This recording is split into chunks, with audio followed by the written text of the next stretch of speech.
All right, everybody. Hello, how's it going? Tekel here. Hope everyone's doing well. Welcome to my first tutorial. I've gotten a lot of uh, people interested in the style of art I've been doing recently, kind of that Mobius, BakaArts style in Blender, which is something that I haven't really seen a ton of people do. And if I have, I haven't really seen many tutorials out there. So I've really kind of just spent the past year or so off and on trying to figure out the workflow on my own. Kind of beat my head against a wall sometimes with some of it, and I've figured out a pretty solid workflow. It may not be for everybody. It honestly probably has some issues, and I'm hoping to get some feedback on some areas that I could maybe do some things differently. But I thought I'd share my process with you guys. I am going to split this into two parts, probably. Everything in Blender in the first part, and then kind of some of the post-processing stuff in the second part. So stay tuned for that. The two parts of the tutorial will come out at the same time. This is the project file we are going to be working with. I'm not going to share the entire project file because unfortunately I do have some paid assets in here. So for example, like all of these buildings and Grable pieces here, these are all paid assets. But I think I paid like less than $10 for the pack of. If you look down here, like these all came in a pack and they were just a few dollars. This one might have been a little more expensive. I can't remember, but these greebles and these pipes and stuff like that. This character is free. I'll link all of that in the description where you can find those if you'd like. But I will share a file down there that has the material that we're going to be working with and these crystals. I made these crystals, so everything in here that I made, I'll link down in the description so you guys can snag those if you would like. But this tutorial is going to be broken up into three different sections. The first is going to be the kind of the render and scene settings that you need to achieve this look that we're going for here. And then I will show you the actual material breakdown of how I get this material here. And then that third part is going to be the post-processing, which again is going to be its own separate thing. So this first tutorial is good enough if you don't really want to do a ton in post. You can get a pretty decent look. For example, this is kind of going to be the final product going out of Blender. You have the simple shading setup here with the line art that looks pretty nice. But the final, really, the cherry on top is going to come in post. So I will have that second tutorial up there for you guys. But all right, let's dive into it. See if we can get some of this nailed down for you guys. So first thing, really the most important thing when you are setting up your scene and your render settings is I'm using Eevee. You can use cycles for this. It just looks more realistic, which is great. I love cycles. I almost never use Eevee ever, other than for this stylistic look, right? Which a lot of people typically only use Eevee for stylistic stuff, which is great. Andrew Price just put out a tutorial on how to make it look a lot more like cycles, and it's a great tutorial, so check that out. But for this style we're going for, we're going to be using Eevee. You are going to want to have shadows turned on here. That is going to make a huge difference. I will mention something about Eevee that can be very frustrating. If you look over here, you will see some of the shadows get this jagged edge here. I've spent a ton of time trying to figure that out. I've messed with all of these settings. I've messed with the settings here under the light itself, and I figured out a few things. One, it seems that the angle of the light in Eevee matters. We're using a sun lamp, and I'll talk about that in a little bit. But I kind of had to mess with the angle to kind of minimize how much of that issue we were running into. I did at one point have it. My first lighting setup all along here was all just pixely and jagged, and over here as well. But I changed it to kind of minimize that, and I only really have it here in this section and over here now. Also, you are going to get that more the higher your focal length is in your camera. So it has to do with, if I understand it correctly, with the kind of the amount of screen space that the camera is taking up as it's zoomed in or out. So like if you zoom in really far here, you'll see, in relation to your entire frame, you still get these jagged edges here and there. It's kind of hard to see this part of the image because it's not really in that part of the image, but if you zoom out a ton, you don't really have that as much. So um, it's a bit unfortunate. I like doing more kind of orthographic views at times. In the orthographic view in Eevee just doesn't really have shadows. It's kind of a mess, but hopefully that gets fixed. One of the last pieces I did was more of an orthographic view, and so in order to fix that, I had to do a bit of a workaround in cycles. I'm not going to talk about that in this video. It's a lot. If you want to know how I did it, put a comment down below, and I'll let you guys know how I did it. So, all right, yes. So Eevee, make sure you have shadows turned on. You can have ray tracing on. I do. Without ray tracing, it just looks, I guess, a little more cartoony and stylized, which if that's the look you're going for, awesome. Sometimes I'll do this method without ray tracing. It just depends on what you're looking for in the specific piece. But for this one, I am using ray tracing. But I did tweak a few of the settings here. I believe this is default 1 to 2 resolution. I don't know how much of a difference it makes, but the big one is going to be the fast GI approximation. Your global illumination, Eevee kind of fakes that, and you want to make sure these settings are right. So without the fast GI approximation, this is what it looks like. Again, ray tracing off, ray tracing on. So what the global illumination is going to do is really going to impact how light interacts in more enclosed spaces and kind of how the light bounces around there. So for example, if you look in the background here, the default on this, I believe, is 0.5 is the threshold. And as you see, that really makes it dark and looks honestly pretty terrible for this scene and this look I'm going for. So the big thing you want to play with is the threshold under the global illumination approximation. It seems, at least for this scene, that once you got around like 0.8, it really started making a difference. I found that 0.95 is just the value I liked for this specific scene. So play with that. I don't believe I really tweaked anything else here. This far value is going to impact quite a bit once you mess with that, but I just left it at 45, I think is default. So ray tracing on. Let's see, in here in the render settings, color management, I like going with AGX and medium high contrast. Again, play with that. It's just a matter of preference, really. But I'm kind of going for this stylized look that still has some realistic lighting, right? So you're going to get some of this red glow, this faint red glow from this emissive texture and stuff like that. It's just really a matter of preference. Moving down into the view layer tab, the big thing we're looking at here are what type of render passes we're going to want to export. So I'll walk through later kind of how we set this up in compositing, but you're going to want the combined, mist, and for the mist pass, if you don't know how to tweak that, once you check that box, head over here to this world tab and go to your mist pass.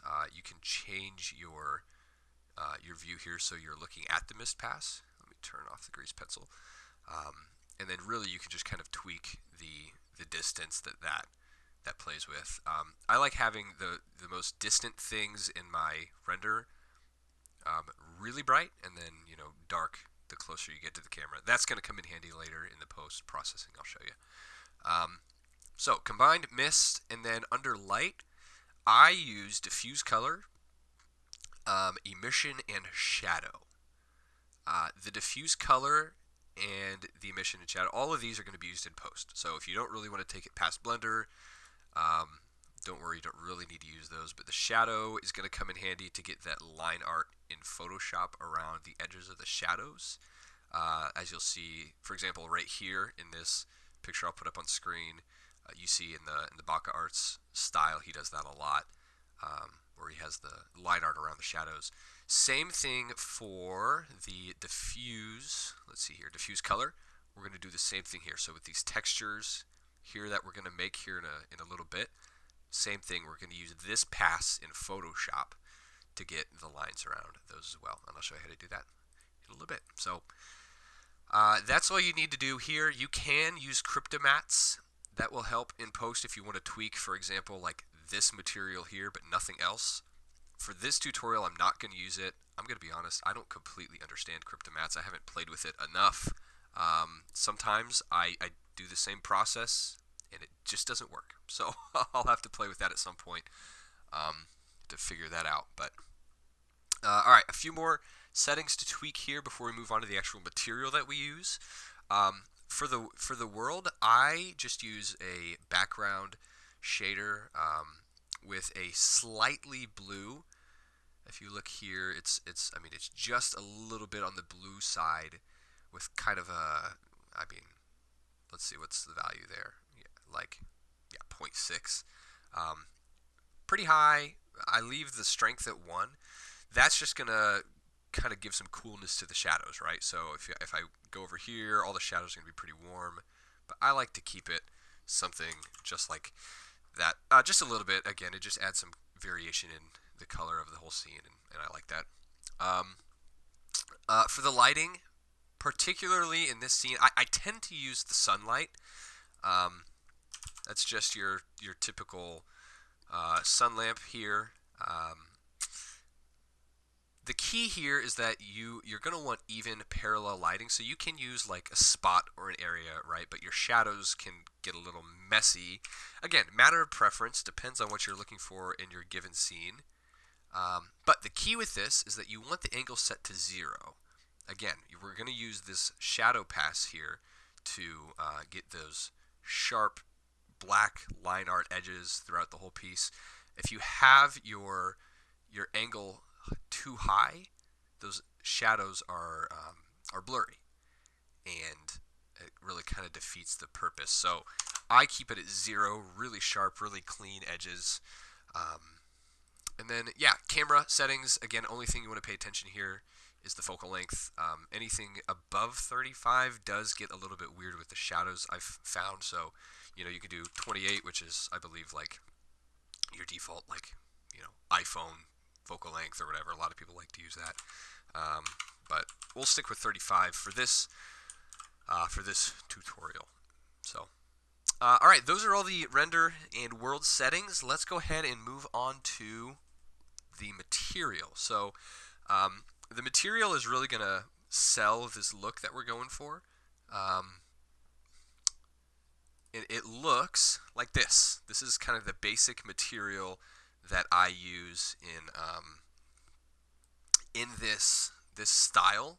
It looks a little complicated, but I've split it up in a way that hopefully makes some sense and isn't too complicated. So all of these black dark groups here, these are essentially all just the same thing repeated from the beginning with slight variations, and they're driven by these white groups, which are masks. So, for example, this one here,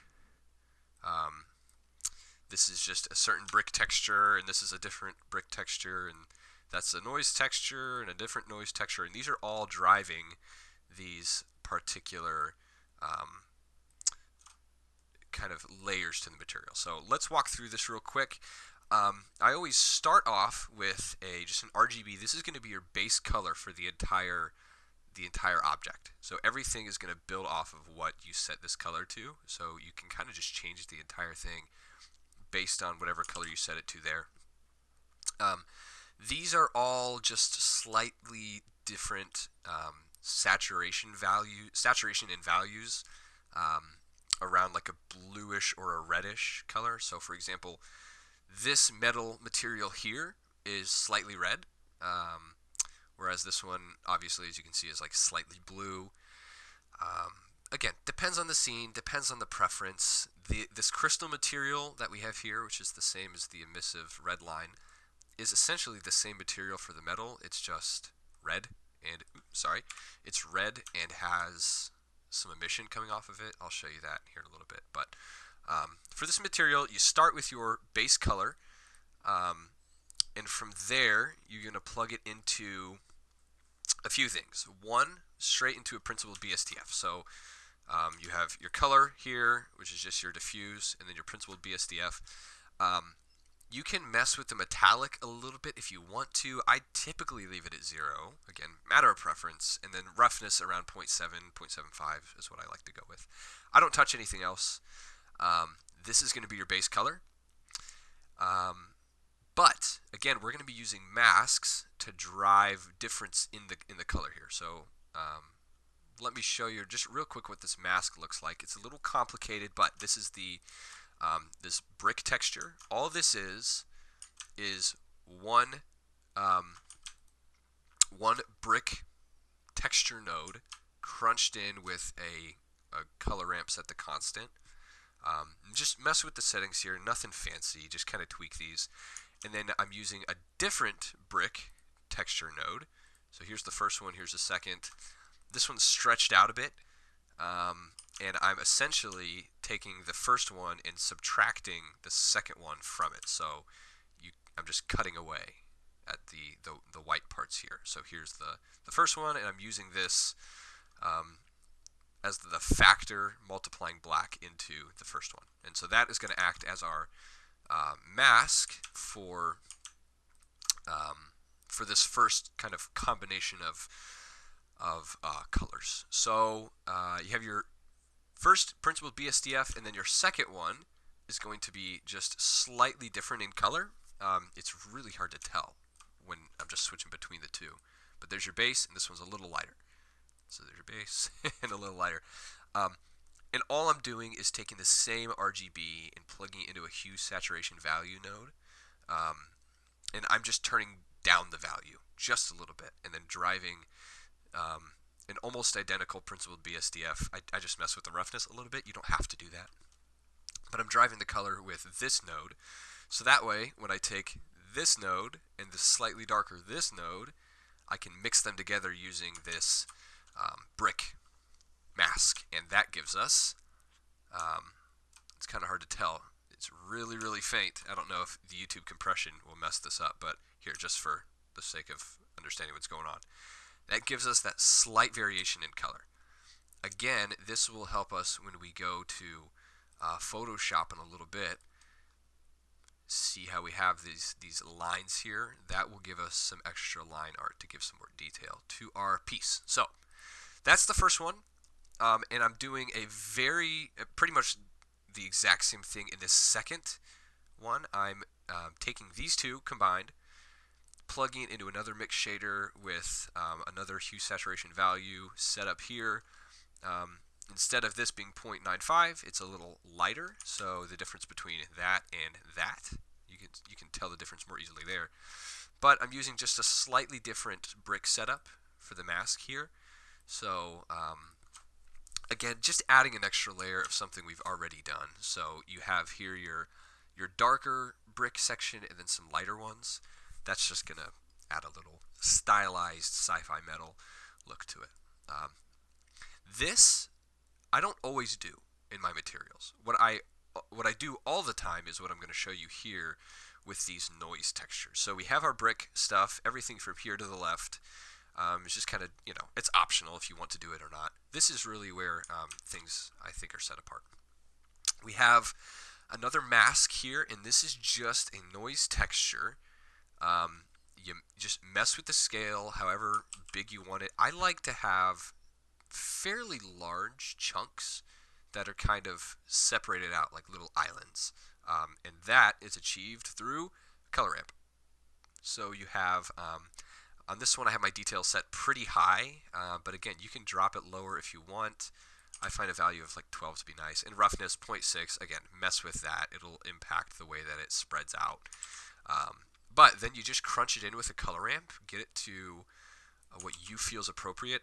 I always use reference. Again, BakaArts is one of my favorite artists out there, and I've looked at his stuff and studied his stuff a lot. So I use his stuff as reference a lot of time if I'm trying to figure out, well, how large should these blobs be, and how detailed and how spread out. I just use reference. So you're going to take your first cluster over here, and you're going to plug that into another mix shader with another hue saturation value set up here, set to something a little bit darker. So again, we have 0.9 over here, 1.1. This is even darker, 0.79. So that's the difference between this and this.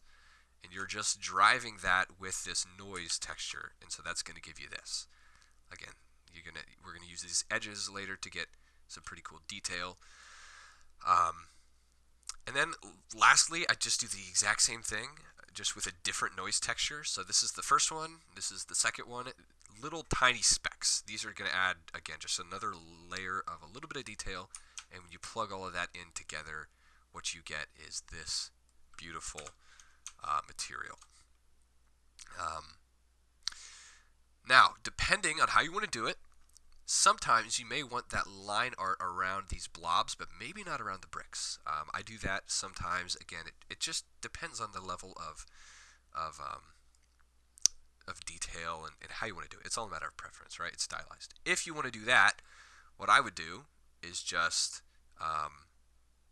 separate these brick ones off, and then you've just got this, right? For example, get rid of the bricks.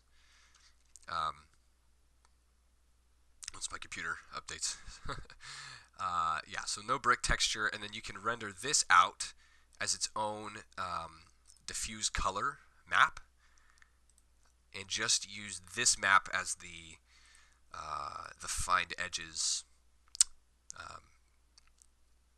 pass that I'll show you in the next tutorial. So again, it's up to you, however you want to do it. If you're going for a specific style like BakaArts or Mobius or whoever, just use references. Look at how they do it. Try to replicate that style, and you'll be good. So this material is essentially just all of the other materials in the scene are variations of this. So for example, this one here, this is called Pipes 2. Sorry, this one's not as as neat. I kind of work a little sloppy, so I went back right before I recorded this and organized this one material for you guys to make it easier. But you essentially have the same thing here, right? You have your mask and the ones you're combining together and stuff like that. For this one, I'm not using as strong of like that brick material, right? It's a little more sparse. Again, play with it, have fun. It's all up to you, a matter of preference. This little guy down here, same thing, just a little bit simpler of a version of this material. So I have the base color, and I'm just mixing these two together, and with a noise texture, and I believe that's it. Yeah, right. So ignore that, ignore that, ignore that, and that's all you need. So just mess around with that.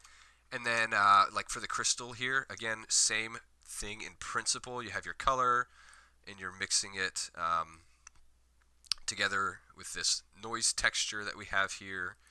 I'm just using this to uniformly drive the scale. Don't pay attention to that too much. And then, yeah, same thing. Noise texture here, large noise texture, small noise texture, and I'm just combining them together. And then the difference here is that I am plugging this original color into the color of both emissions in both of these principles BSDFs, and then I'm using a value node to just drive the strength of both of them together, so I don't have to manually type them in each time. So yeah, you can crank up the strength, or you can drop it down. That's pretty interesting, but yeah, you get the idea. That's all I'm doing, and that's the material setup. And then once you add the grease pencil line art on top of that, you're heading in the right direction. And then we'll take this into Photoshop and make it all pretty and grainy and beautiful and all that stuff. So let me show you how to set up this grease pencil. In order to get that line art around the edges, first thing that you need to do is up here switch from your shader editor to your geometry nodes editor. That'll come in handy here in just a moment. But you need to add in a grease pencil blank. So this is just a blank grease pencil object. It's not doing anything right now. Then you need to go over here to modifiers, add modifiers, generate, and line art. Now, everything that you want to be affected by the line art, which should be probably everything in your scene, I would assume, should be all in one collection. So I have everything in my scene here under one big collection called collection. Now you can have other smaller things in their own collections, but it all has to be under one big broad collection. So in your grease pencil line art modifier, make sure you select collection, whatever you want affected by the grease pencil. Under layer, you should just have one layer here, unless you have multiple view layers. I never do, so just make sure you have that selected. And then the default black material. This should be in your file already. It's just standard with Blender. When you do that, congratulations, you have line art. However, there's one problem that's not as apparent in this scene, but it is in other bigger scenes. The closer you get to the camera, the thicker the lines are. So the difference between this and these all the way back here. These are really thin, and you can't really notice it until you start to zoom out, right? Now, if you're looking on like a phone screen, you can't even see them. They're way too small. Blender used to have a feature that you could just fix this with a click of a button. They don't anymore. They removed it in recent versions. I'm using 4.4, so if you're using, I think like before 4.0, you should be able to still do this. Maybe it's 4.3, I don't remember. But luckily, they provided us with a very easy fix to where all of the lines are the same thickness relative to the camera. I will link down below where you can find this geometry node setup. It's super easy to use. I'll even include it in my project file that I share with you guys that has the materials. All you need to do is, with your line art grease pencil selected, click New in Geometry Nodes Editor. And then if you have it appended into your file, you hit this drop down arrow and hit screen space thickness is what it should be called. That will give you a mess. Everything is huge now. But that gives you this setup. What that does is it makes it to where every line is the same thickness on your screen, no matter how far it is from the camera. So we need to fix how big this is, right? Now, by default, your line thickness is probably set to 25. I like using 2. This is 2 pixels, I believe. I could be wrong on that. If I am, just correct me in the comments. But 2 tends to be a pretty good size. Now, what you see here is that no matter how far away from the camera you are, whether you're right here or all the way back here in the background, it's the same thickness on the screen. So that solves that problem, and then we are ready to export out of here. One more thing that I will do sometimes is I will do my first export without. That's not what I meant to do. Sorry. I will do the first export without the grease pencil enabled, and then I'll do an export with only the grease pencil enabled. Right. So in order to do that, I need to make sure that under Film here in my render settings, I have transparent turned on so that I can render out essentially a render pass with only, it's not going to show up for me, I guess, because it's being silly, but it works when you render it out. There you go. Just the line art, so I can mess with that in post if I want to. You don't have to do it that way, but that is how I like to do it. Now, for exporting, over here in compositing, I have my compositor set up like this. You have your render layers. You should have all of these available if you enable them over here in your render passes.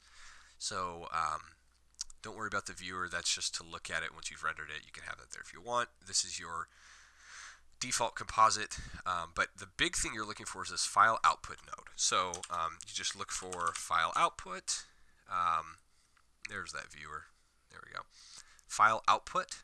You're going to, if you see, there's only one output here. You need to add more. So hit T if you don't already have, I'm sorry, not T, N if you don't already have this side panel pulled up. click on your file output and go up to Node, and here you'll see all of the inputs that you have. So I want an input for every pass that I'm doing. So you're going to add, 4 more inputs, and then you can just rename them like beauty, which is going to be the base image. Again, I'll do without the line art, and then I'll render out another one later with just the line art, and then you rename them mist, color, whatever, and plug them in accordingly, and then set your file path. So wherever you want it, I have mine in my, I just have whatever Crystal King is what I called this. It's pretty stupid, but I don't know. I couldn't think of anything else. And then within this folder, what you have is, let me get this pulled up for you, is when you hit export, it will put everything into all of these different render passes into the folder for you. So you can cycle through them, and then we will use these in Photoshop to make this all nice and pretty. All right, so that's all I got for you in this video. I hope you found this helpful. If you did, please share it around. Follow me on Instagram. That's where I'm the most active and post all my work, so you can interact with me there. If you found this video from Instagram, welcome. I will again send you straight over to the other video. You can click on it here on your screen. Other than that, thanks for watching.